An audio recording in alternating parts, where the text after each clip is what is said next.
2 Samuel 12. And the Lord sent Nathan unto David. And he came unto him, and said unto him, There were 2 men in one city, the one rich and the other poor. The rich man had exceeding many flocks and herds, but the poor man had nothing save one little ewe lamb, which he had bought and nourished up. And it grew up together with him, and with his children. It did eat of his own meat, and drank of his own cup, and lay in his bosom, and was unto him as a daughter. And there came a traveller unto the rich man, and he spared to take of his own flock and of his own herd to dress for the wayfaring man that was come unto him, but took the poor man's lamb, and dressed it for the man that was come to him. And David's anger was greatly kindled against the man. And he said to Nathan, As the Lord liveth, the man that hath done this thing shall surely die, and he shall restore the lamb fourfold, because he did this thing, and because he had no pity. And Nathan said to David, Thou art the man. Thus saith the Lord God of Israel, I anointed thee king over Israel, and I delivered thee out of the hand of Saul. And I gave thee thy master's house, and thy master's wives into thy bosom, and gave thee the house of Israel and of Judah. And if that had been too little, I would moreover have given unto thee such and such things. Wherefore hast thou despised the commandment of the Lord to do evil in his sight? Thou hast killed Uriah the Hittite with the sword, and hast taken his wife to be thy wife, and hast slain him with the sword of the children of Ammon. Now therefore the sword shall never depart from thine house, because thou hast despised me, and hast taken the wife of Uriah the Hittite to be thy wife.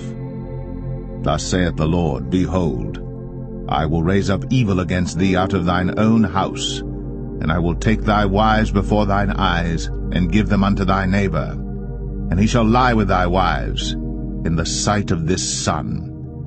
For thou didst it secretly, but I will do this thing before all Israel, and before the sun.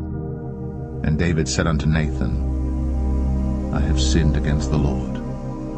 And Nathan said unto David, The Lord also hath put away thy sin. Thou shalt not die.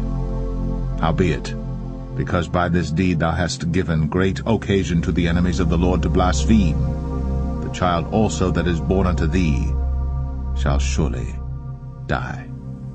And Nathan departed unto his house. And the Lord struck the child that Uriah's wife bare unto David, and it was very sick.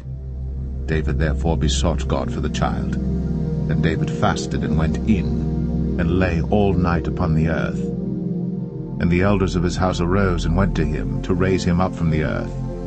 But he would not, neither did he eat bread with them. And it came to pass on the 7th day that the child died. And the servants of David feared to tell him that the child was dead, for they said, Behold, while the child was yet alive, we spake unto him, and he would not hearken unto our voice. How will he then vex himself, if we tell him that the child is dead?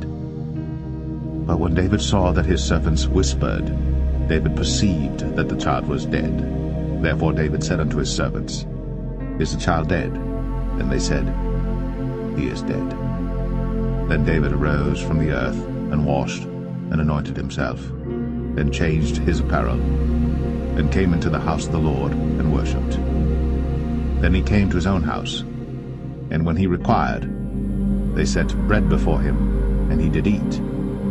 Then said his servants unto him, What thing is this that thou hast done? Thou didst fast and weep for the child while it was alive, but when the child was dead thou didst rise and eat bread. And he said, While the child was yet alive, I fasted and wept, for I said, Who can tell whether God will be gracious to me, that the child may live?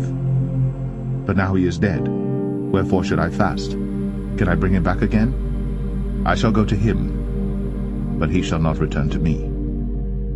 And David comforted Bathsheba his wife, and went in unto her, and lay with her. And she bare a son, and he called his name Solomon. And the Lord loved him. And he sent by the hand of Nathan the prophet, and he called his name Jedediah, because of the Lord. And Joab fought against Rabbah of the children of Ammon, and took the royal city. And Joab sent messengers to David, and said, I have fought against Rabbah, and have taken the city of waters. Now therefore, gather the rest of the people together, and encamp against the city, and take it, lest I take the city, and it be called after my name. And David gathered all the people together, and went to Rabbah, and fought against it, and took it. And he took their king's crown from off his head, the weight whereof was a talent of gold, with the precious stones, and it was set on David's head. And he brought forth the spoil of the city in great abundance. And he brought forth the people that were therein, and put them under saws, and under harrows of iron, and under axes of iron, and made them pass through the brick kiln. And thus did he unto all the cities of the children of Ammon. So David and all the people returned unto Jerusalem.